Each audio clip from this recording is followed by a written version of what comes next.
दिल की गहराइयों से दोस्तों स्वागत है आपका शिवा ऑटोमोबाइल बालावाला देहरादून में। आप देख रहे हैं मारुति की गाड़ी जिसका कि फुल डेंट पेंट हम कर रहे हैं दोस्तों।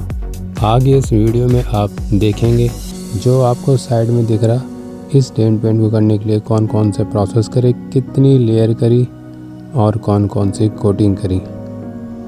दोस्तों इस गाड़ी का जो टोटल कॉस्ट है ये है 2400।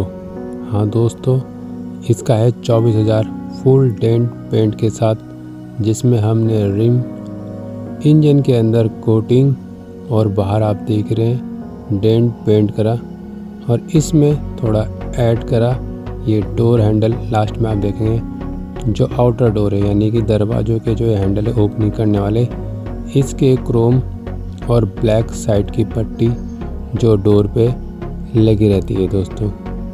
ये आप देख रहे हैं जो डेंट रखे हाथ के नीचे एक काली रंग की दरवाजे की पट्टी। जी हाँ दोस्तों, ये सारा कॉस्ट इसको मिला के क्रोम और पट्टी को मिला के 24,000 में हो गया था। और दोस्तों इसी गाड़ी में इंजन की मिसिंग भी थी जो हमने स्पार्क प्लग और इग्निटर यानी एसटी कॉइल को बदल के दूर करी। तो दोस्तों बने रहें आप इस वीडियो में और लास्ट में आप देखना गाड़ी के ओनर के साथ ये गाड़ी बिल्कुल चमचमाती हुई नई जैसी आगे आप बने रहिएगा और हमें मौका दीजिएगा एक बार अपनी गाड़ी की सेवा करने का।